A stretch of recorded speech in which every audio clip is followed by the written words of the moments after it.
Hey y'all, welcome back to my page. My name is Q. I go by the Bougie Book Bae. This is my little corner of the internet where I talk about Black stories, Black books, and celebrate the Black authors who create them. Now, myself and dozens of creators are a part of the Black BookTube is Reading Challenge. This is an effort to bring more visibility to Black content creators who talk about books here on YouTube. You know, we're out there, we're making these awesome videos discussing pertinent topics, and we want you to engage with our content if you come across it. I've read 60 plus books this year, and I want to talk about my top 10 books. I want to talk about, the books that I deem to be, top tier. And let me make a disclaimer, because I'm going to bring you my list. And we can talk about it in the comments if you've read any of these books. But my disclaimer is that, listen, not all of these books came out this year. Many of them didn't. And you know what? That's okay, because we don't always read books the same year that something comes out.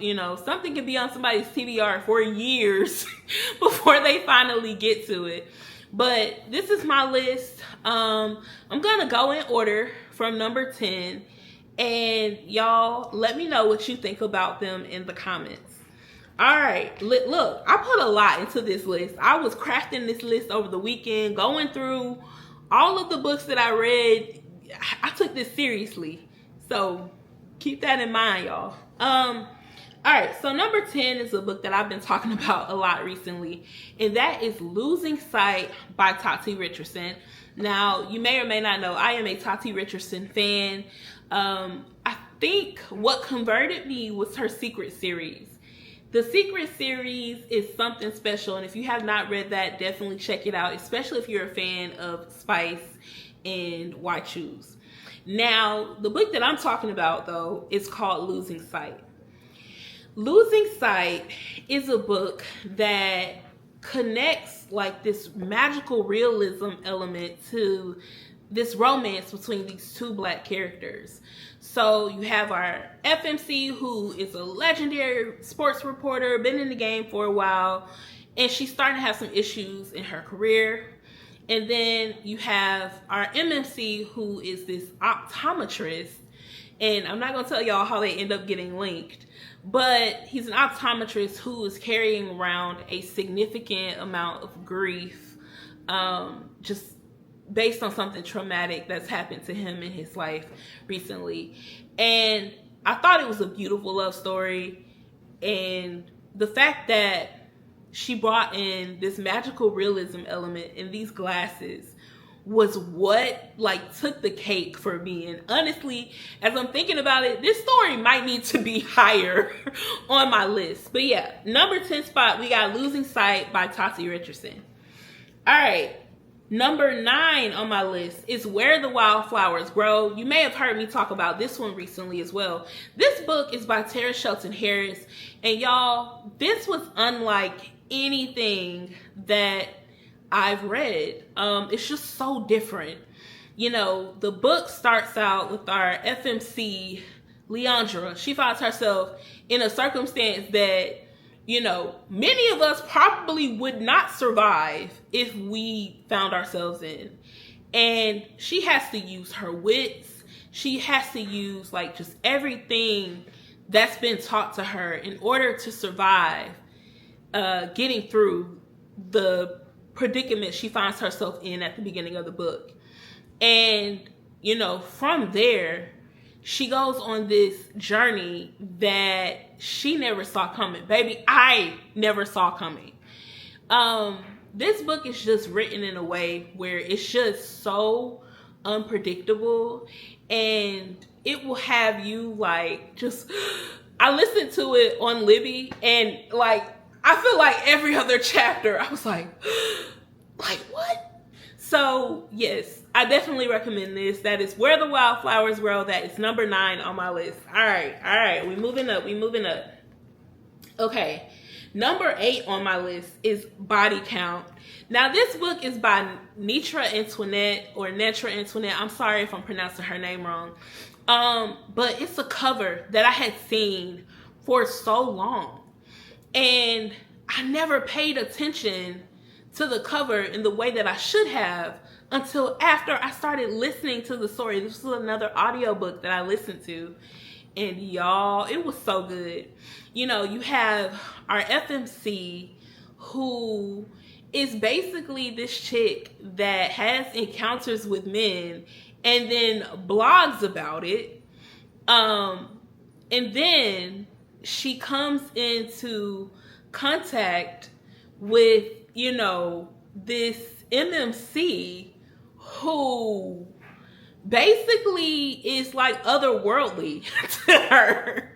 But then, in addition to that plot that I just told y'all about, like, I don't want to give too much of it away because this is not a spoiler page, she has this whole other situation going on where basically her life is at risk. Like, y'all, if you don't get the chance, please tap into Body Count, because that read was way better than what I expected it to be. I thought it was just gonna be a cute little book. Nah, that was definitely like really intriguing. And honestly, I gotta read like more about Netra Antoinette, because that book, after I read it, like I was like, wait a minute, like this was so much more than what I thought it would be. All right, so that was number 8.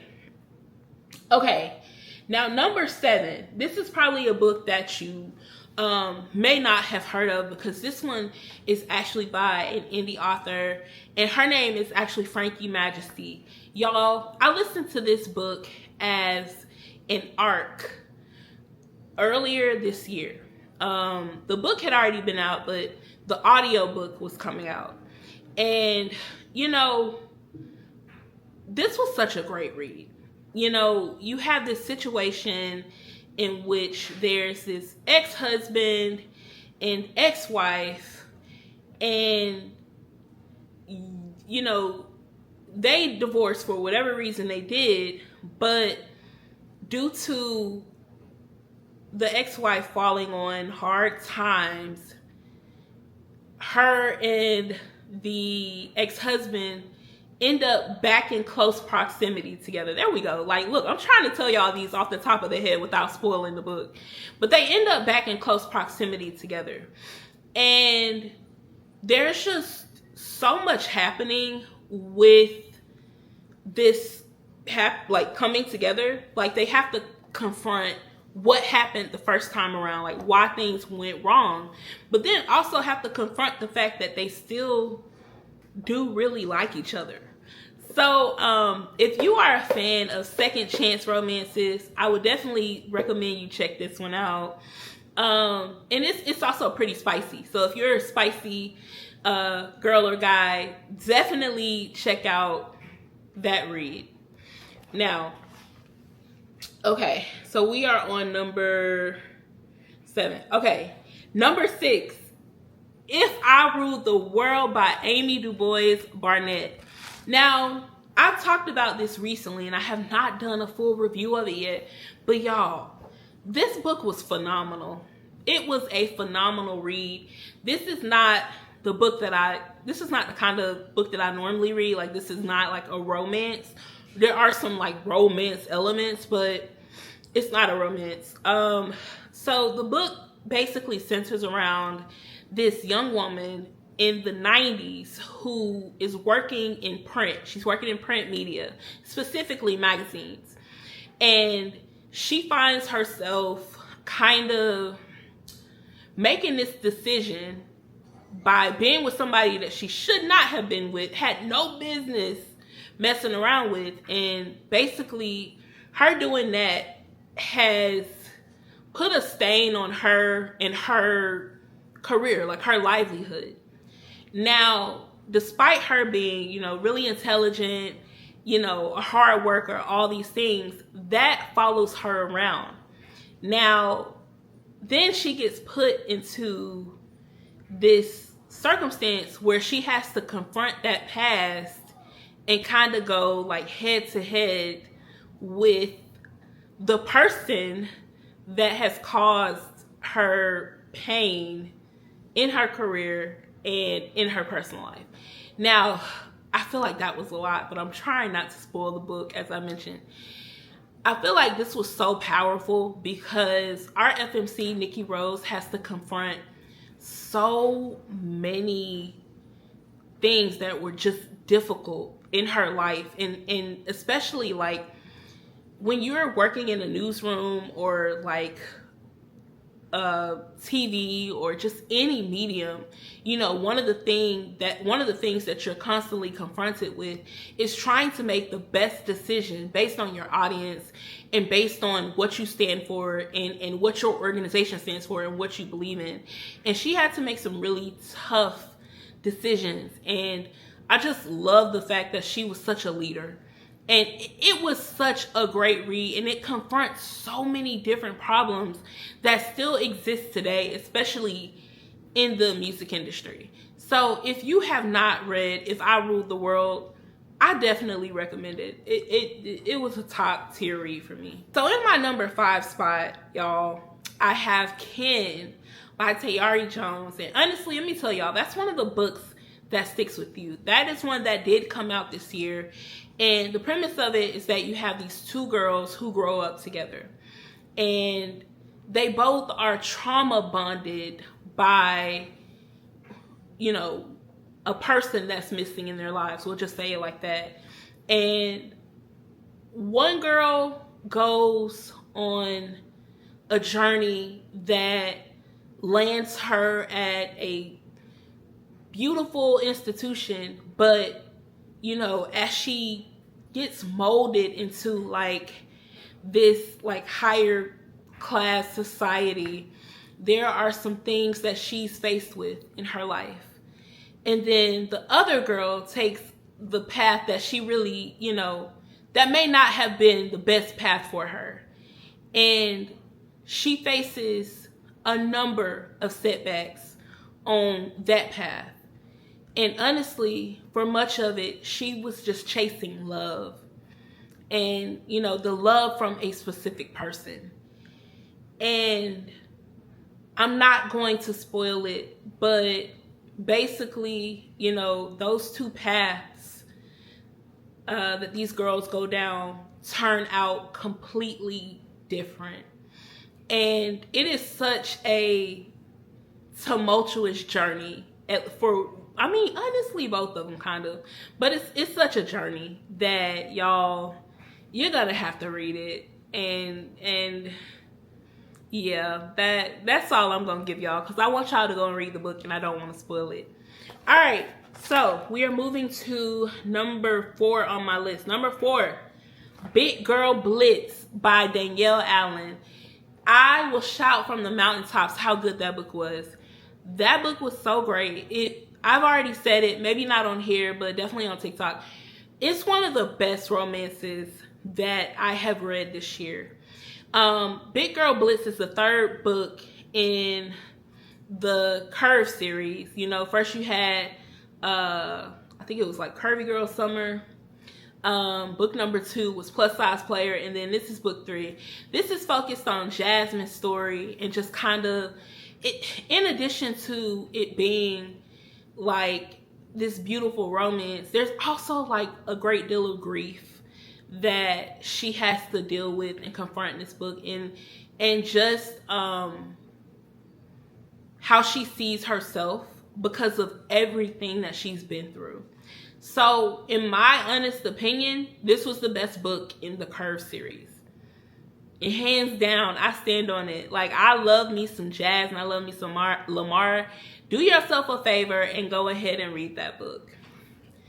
All right, y'all. We get into the top 3. We're getting to the top 3. Number 3 is All In by Z Renee. Okay, y'all. Now, I know that this book has been out for some time. I know that this is not a new book. I have seen that cover for so long, and I finally just read it. And I was left like, dang, like I can't wait to read the second one. It's actually on my shelf. I have not gotten to it. But All In basically follows Harley and Kai. And, you know, they are two young folks who are like in love. Like, they are in love, but Kai is living like this whole other life. And while he's like just an amazing MMC, like in every sense of the word, like he steps behind his girl. He is somebody that anticipates her every need and provides it. He is a phenomenal MMC. But there's this whole other storyline playing out behind the book, because like I said, Kai is living a whole nother life.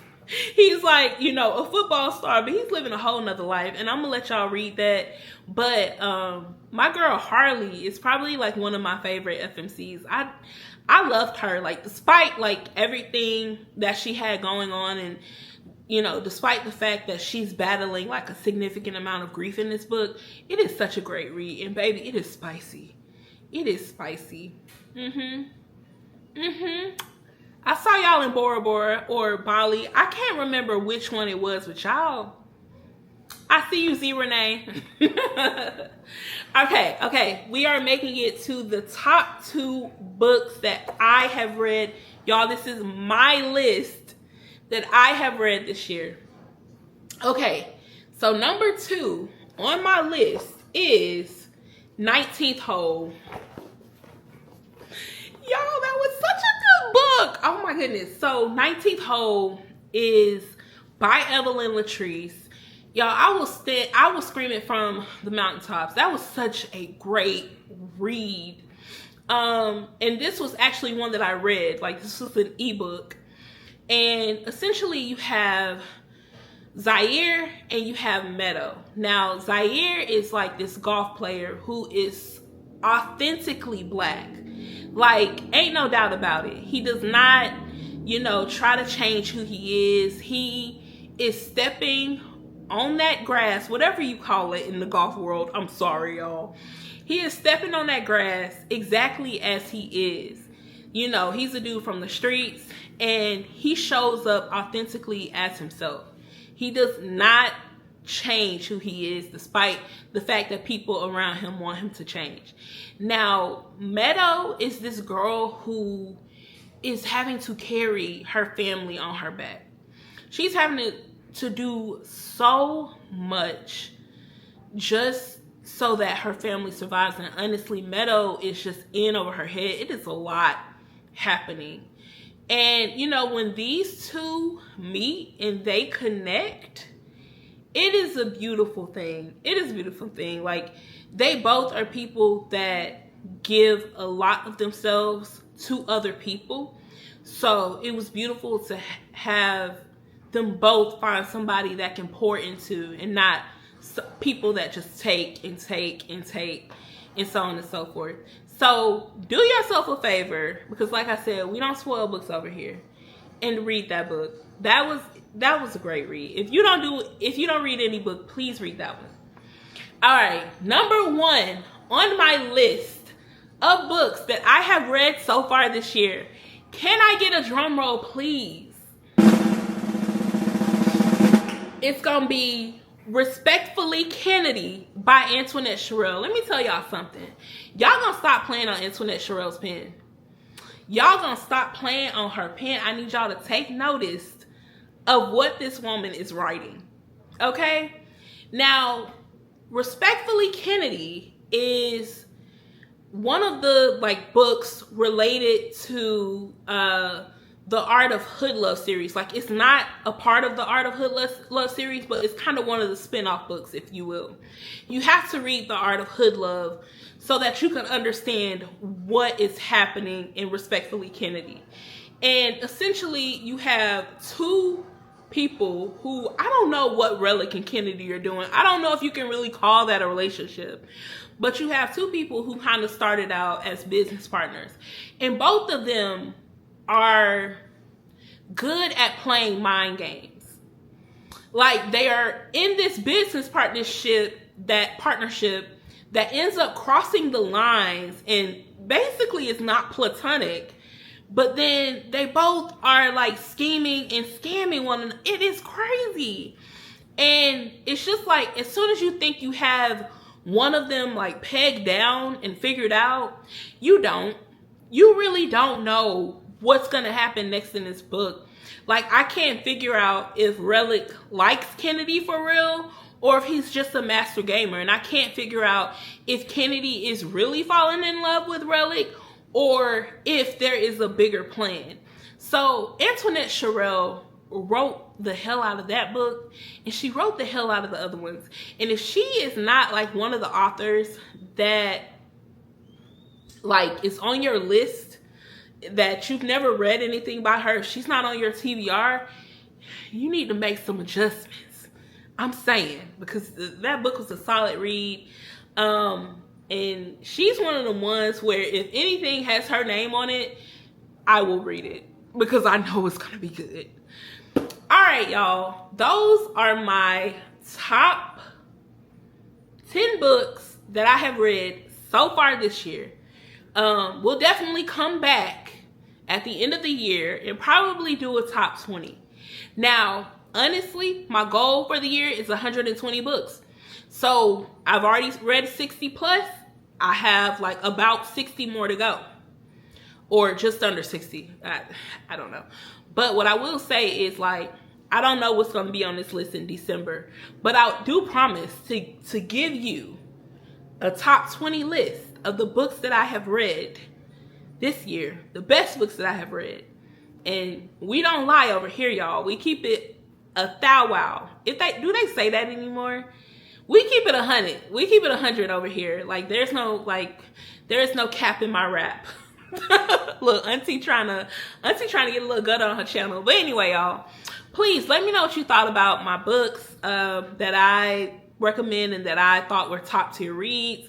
Let me know. We ain't got to tussle in the comments. Just let me know what you thought about it. Until next time, y'all.